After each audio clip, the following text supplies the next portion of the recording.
Welcome in, everybody. It's Throwback Thursday. We're going to go to Gallatin and talk to Miss Velma Brinkley. It is Black History Month, and Miss Velma is the historian at First Baptist Church in Gallatin, Tennessee. And thank you to Mr. Randy over in our Gallatin News office, Randy Moore.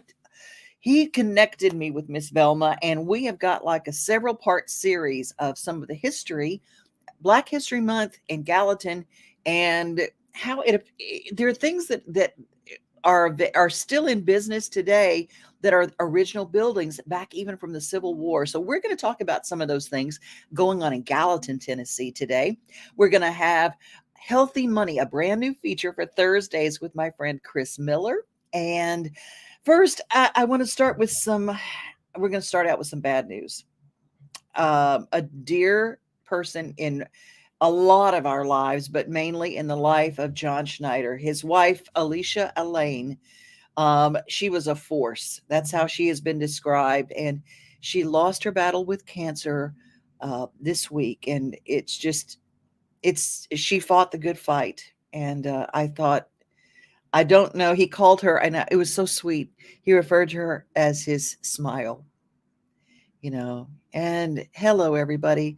Here is my smile. And she definitely was. And my favorite picture of them is this one. She fought the good fight. What we know now is that she is cancer-free. And that's the part that we know.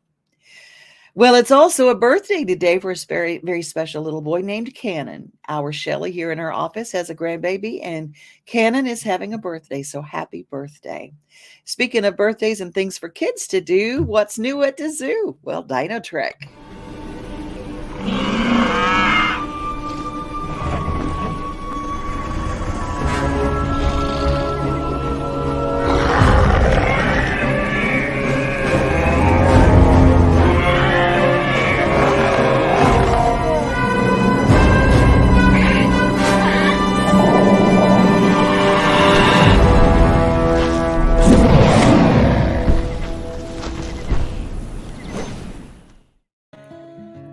Welcome to Chris Miller, my friend, my longtime friend. And this segment, we're going to talk about healthy money. We talk about wellness a lot, but wellness, when it comes to our finances, Chris, it's so important, isn't it? Absolutely. Devin, thank you for having me. It's such an honor to be here, connected with you over in Nashville, my second home. Right. We're having so many people right now. I see constantly people are talking about questions like, well, right. I'm just going to leave my house to my children. Right. I'm just going to go ahead and sign it over to them so that the nursing home, if I have to go to nursing care, if they can't come get it, those are all wrong ways to think. Yeah. Wrong ways to think. Exactly. And, the problem is that there's no judgment because nobody's been taught. You go to school, you learn how to make money, you get out of school. What do? Go make money, right? Yeah. And give it to somebody else to gamble. So It's like a roulette. Will it be there? Will it be up or down when you retire? So people don't know. And like you first said, health is wealth and wealth is health. So it's a symbiotic relationship with it, right? Right. Isn't that crazy? And we think in terms of lack all the time. We think of there's never enough money. There's never enough money. But the truth is, it's when we have money, how to make it work for us, how to make it go for longer, and we're in tax season. So let's talk a little bit about healthy money during tax season. Okay. Well, as you learn about healthy money, and what I specialize in is safe money, getting your assets into places where you never lose your principal that are either tax-free or tax-deferred. So when the money comes out, you're not going to be paying those taxes, or you pay less taxes. Now, when it's in something that's tax-deferred, it literally grows 3 times as fast. The money you would have paid in taxes is still in there growing, right? So I love it. I know. And these solutions have been around since the Middle Ages, but only the wealthy really have known about them till recently, till we started to broadcast it. So, we want to broadcast it. We want to broadcast it. What's one place that we can put money that will help us save on our taxes, a tax deferred way. Let's Right. say we've got a windfall and it Okay. comes in, and let's say we have $1,200 that just comes in the mail. We win the lottery. We have somebody gift it to us. We have it's just Okay. a little windfall of something. It's not a lot of money, but it's a Yeah. lot of money to a lot of people. Well, if you're starting with a little money, I have to put this in as a foundation. Most people, I think it's 70%, don't quote me on the numbers, can hardly find $10,000 in an emergency. So I would like to say you need your rainy day money first, right? You Rainy need to day make money first. Right. So, and that used to be 6 months. Now we've been through the pandemic, and we know these things are highly likely happen again. They really can. So you need to have, I would say, 6 months to a year rainy day money. And that doesn't sound very attractive. So what I inspire people to do is just a little homework thing where you keep a journal of what you've spent for the last, say, month. Then you make a list and you put a cross on it, and you have discretionary and non-discretionary, right? And then you'll see, you add them both up, and you'll find money. You'll find that you really don't need to go out so much or go to Starbucks or buy shoes or whatever our thing is. And it's amazing how much money you can save. When you get a little stockpile, I have all my retirement money, basically the majority of it, in equity index annuities. Now, you have to have the rainy day money first before you can put it in there. Why am I in there? Not one person lost $1 in an annuity in the Great Depression. They're safe. They have a floor on them. You never lose your principal. It just keeps going up. If it goes up 2%, you get 2%. If it goes down 2%, nothing happens. So you just catch the upside. I know. Who would know? And guess what? Right now at this time, and they move with inflation. Their rates are better than inflation at this point. Last time I looked, it was somewhere between 10, 14, 15% that you can make, right? Crazy. So it's a nice place to stash money. And then there's some customized versions depending on, how much you have and what your goals are, where you can actually create income that you'll never outlive. I love it. Well, that's a great tip. So tax-free annuities, and put your money in there. You don't ever lose your principal, and have your rainy day money first. Right. I love it. I started a rainy day fund because I can find $20 to put in a week. $20 a week. Just $20 a week. And I looked the other day, and I use an app called Credit Karma. Yeah. And so I started squirreling away my little $20. It comes out. I don't have to even remember to do it. It comes out automatically. Perfect. And then I got I go, wait a minute, what is this? And I went and I go, how did that money get there? $20 at a time. It's amazing. And you know how we talk about money is energy, really. And so when you have, we're talking about the mindset, around the money DNA, but it really does something where when it's there, it attracts more. It doesn't want to be lonely, so it attracts its friends, and it grows, right? It grows and it makes more. So it's pretty cool, and you'd be surprised. I mean, I find things in my credit card that are not mine. Always go through those things. I find subscriptions or something that maybe I signed up for free and I'm being charged for. I just found a company that I had used that was taking $3,500 out of my account for a few months that I didn't approve of. So you'd be surprised. Oh, it's shocking. Like, you have to be responsible for the money that you've got. Let's talk about a free gift. People can go to yourlegacyshift.com for a free gift right now. That's right. That's so cool. And inside of there, it's like a little checklist, because you don't know what you don't know.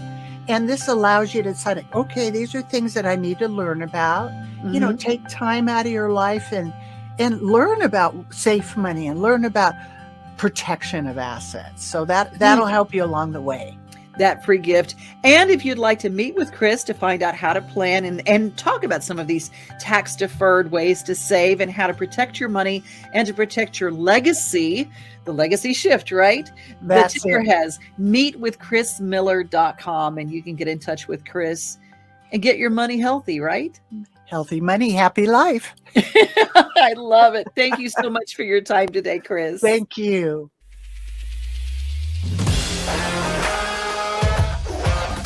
Hockey in Music City just hits different. It's one big honky-tonk party. It's the sea of gold in the crowd. The goals, the saves, the celebrations. It's an experience like no other. Don't miss a minute of the action this season. Visit NashvillePredators.com/tickets to get your seats today. That's NashvillePredators.com/tickets. And we'll see you at Bridgestone Arena. Mrs. Velma Brinkley, and you are the historian here at the First Baptist Church in Gallatin. That is correct. Tell me a little bit about the history is very rich in Sumner County. How long have you been a resident of Sumner County? I have lived here for 55 years. My husband, who is a native of Gallatin, attended the university in Mississippi for undergrad school with me. And that's when we met. And after college, we married. He brought me to Gallatin, and the rest is history. That was a little more than 55 years ago. So I have spent more years in Gallatin than any place else. So it's home now. I bet you're about to enlighten me on some of the things that we don't know about African Americans in the Civil War. People fought on both sides. That is correct. That is correct. As a matter of fact, one of the stories I would like to share is about a marker that we erected for the first African American volunteers from Tennessee to go off to war. We had soldiers on both sides, in the Confederacy as well as the Union. However, we had considerably more fighting for the Union than the Confederacy. But I intend to share an example of both. Gallatin, Sumner County, produced the first 200 volunteers for the Union Army, and they enlisted right here on the square in Gallatin, in a building that is occupied now by Joey's Carpet. The building is the same. And that is where these 200 volunteers signed up for the military. And actually, that was in July of 1863. They became a part of the nucleus of the 13th United States Colored Infantry at Nashville, Tennessee. And just 2 months later, the recruiter was able to gather additional ex-slaves who volunteered, and they became a part of the 14th Colored Infantry in Nashville, Tennessee. This marker commemorating this event is located uptown on the south side of the square, which is most appropriate because it is very near the point where they actually enlisted. Some of the highlights of the 13th Colored Infantry Regiment is the fact that the first 200 were a part of the nucleus of the 13th Infantry. After initial training, They did construction work on the Nashville Northwestern Railroad, which they completed in May of 1864. Half of the 13th were in Johnsonville in November during the General Nathan Forrest attack, and the men from the 13th were stationed along the riverbank as sharpshooters during that attack. And reportedly, history reports that they did well as sharpshooters on the banks of the river. In December of 1864, these men fought in the Battle of Nashville. It was an especially difficult assault on Overton's Hill. The 13th Infantry, according to history, made up the second line of defense. And when the first line faltered, their commander says the 13th pushed right on ahead and did what they were there to do. They did suffer heavy casualties, but they established a legacy on Overton's Hill of being true, brave men who knew what they were there to do and did their job. On July 7, the 13th was ordered to St. Louis, Missouri, and there they were to serve under General Sherman. History says that the 13th Infantry possessed bravery, tenacity, and deeds of noble daring. The 13th was mustered out of service on December 11th, 1865.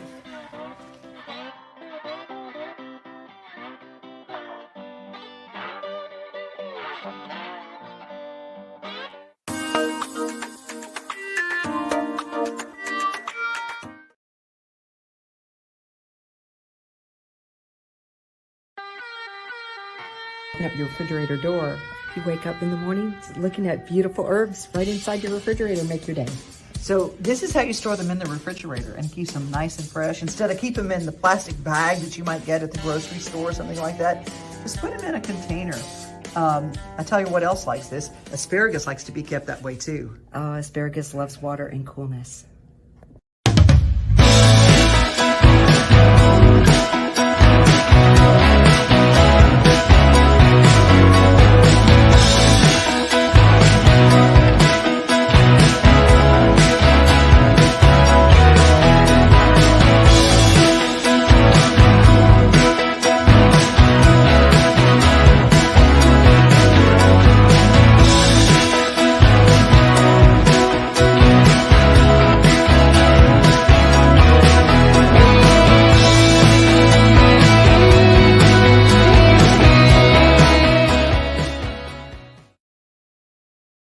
Thank you to Chef Chris and our friends over at Black Diamond Culinary doing some very cool things. And coming up at Green Door Gourmet, they're doing a honey and wine tasting coming up in March. So you can go to greendoorgourmet.com and, of course, blackdiamondculinary.com for all their special events. It's time for a Daily Giggle, and it's brought to us by our friends at 50 Forward that are partnering with the National Institute of Health for the Join All of Us Health Research Study. They want you to be a part of it. They want you to count. So you go to 50forward.org, or you can go to, this is the easiest way, go to joinall allofus.org/50forward. Be part of the research study and be counted with your health. Now, the Daily Giggle is, well, if anybody's ever had a donkey, you know they are hilarious. They are very vocal and very, very smart. And there's always say that when you look at donkeys, you can always look at your group of friends. And there's always that one friend who says, well, y'all can do what you want to do, but I'm going to do things my way.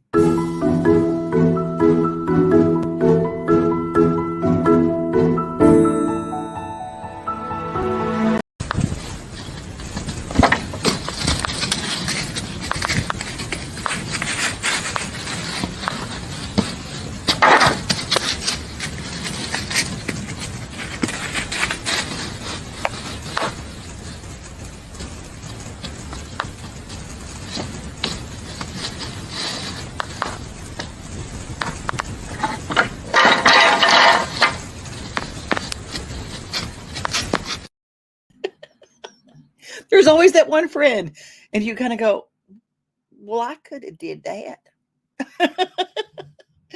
Oh, there's this one rescue farm that I follow, and they are so absolutely adorable. If you've ever had a donkey, you know how vocal they are. You don't need a watchdog if you've got a donkey, and they love to join you and say hello and good morning. Good morning.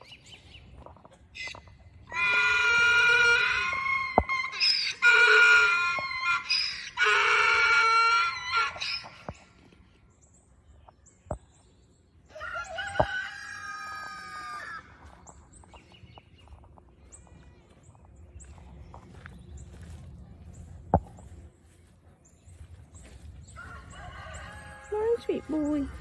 Come on, sweet boy. Come on, sweet boy. Oh,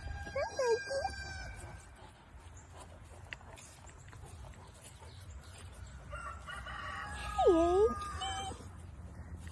did you see good? Did you see good? Did you see good? Trippy.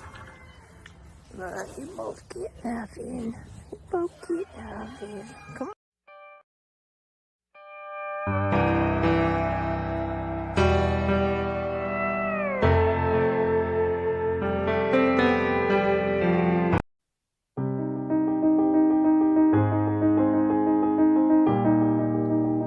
The Wilson County Veterans Museum in Plaza opened in October of 2017. It's owned and operated by the Wilson County government and sits adjacent to the courthouse on East Main Street in Lebanon. The museum is divided into sections, starting with Long Hunters and Settlers and ending with Iraqi freedom. There are 3 videos at each section. One summarizes the conflict, another points out some of the artifacts in the case, and the last one describes the photos on the wall above the case. On this day, we found Vietnam veteran Tom Regg visiting for a second time with his wife and golfing buddy, Wilson Countyan Randy Salas. It was Randy who suggested they visit. When Randy told me about the museum, he told me that there was a Huey helicopter here at the museum, and when I first walked in, I looked at him and I said, that's exactly what I used to fly. For 10 months, Tom was the crew chief for the 254th Medical Evacuation Detachment, also known as Dust Off. That's an acronym for Dedicated, Unhesitating Service to Our Fighting Forces. And would fly out at any time, day or night. It didn't matter. When they got wounded, we would go pick the wounded up. More than 6,000 times last month, this call was heard and answered across the jungles, mountains, and rice paddies of Vietnam. This archival video shows some of what Tom and his crew did, trying to save lives while risking their own. Tom says the nighttime evacuations were the most challenging. Hold your hover, you're close to the tree. Hold your hover, it's right about 10 foot below the aircraft. You couldn't turn lights on, so we had to find where they were in the dark and then hoist them out of the jungle. It was harrowing and scary and exhilarating, but necessary. While the Huey brought back a lot of memories for Tom, So did the giant photo above the Vietnam section. And there's a picture on the wall of a medical dust-off helicopter. That's exactly what I used to do, and it was the exact replica of my very first pickup, because we're hovering and we're picking up wounded. And it was all voluntary. You did not have to do this.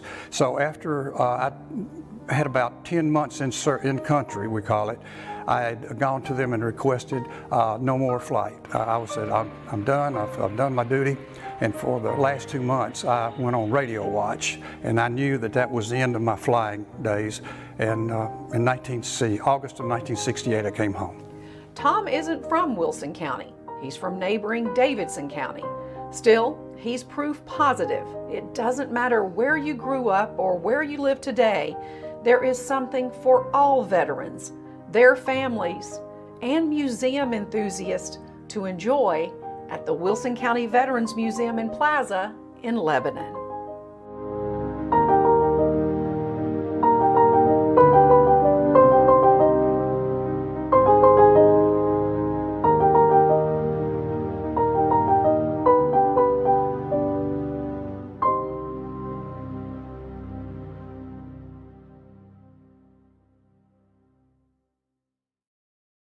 Part of what I like to show on Throwback Thursday are some of the really incredible historic finds, museums, and things that you might not know about. Our Tennessee State Museum is at Bicentennial Mall, and you can go and see that anytime. It's fantastic as well. If you like, I always say that if you look at history and you see history, you learn what not to repeat. So there you go. And I like Corinne saying, oh, so brave. And absolutely, our soldiers in all our armed forces divisions are so brave. And I'm so grateful to the price that they all paid for us. And they are still paying for us today. And we are so grateful for your service. Shout out to Corinne. I hope that the weather's not so bad in Buffalo. A lot of flights have been changed and canceled and around the country because of some severe winter weather and some winter storms that are in. So God bless you wherever you are if you're trying to travel. To Michelle, hi. Glad that you're okay. I hope that Cannon has a wonderful birthday, 2 years old today. Isn't that fantastic? Shout out to Steve and to EB. Oh, you've got ice. Oh, that's worse than snow. Worse than snow. Well, you guys, I'm so glad that you join me every day. You guys bring it. You bring it. If you're looking for some stuff to go to, Sunday is very cool. Our friends at Amber Falls Winery have got Gumbo Sunday. This Sunday, it's down in Hampshire, Tennessee. Live music by the Grass Kickers from 1 to 4. Gumbo served from 12:30 to 3 p.m. And some good old Amber Falls wine. The Cajun Fest wine goes really good. I'm just saying. Really good with the gumbo. Hey, February 26th, you guys. Go on down. It is the post Mardi Gras hootenanny they got at Amber Falls Winery. It's in Hampshire, Tennessee, not far. It's a great destination, and it's a Sunday. So you go have yourself a good time. And you'll eat good, I promise you, because they know what they're doing down there. They're from Louisiana. Y'all, they know what they're doing. They already got the crawfish in, and they know what is the good season. They know crawfish season. So they're going to keep you satisfied. So go to amberfallswinery.com. You can go check that out. They've also got a tasting room over at Opry Mills Mall. You guys be safe, be kind. Remember, most of all, you are loved. Have a great rest of your beautiful day. We are home, we are family, we are things to do and place to see. Mom and pops, local grown, small business Saturdays. We are Main Street, Main Street, Main Street. We are your Main Street today.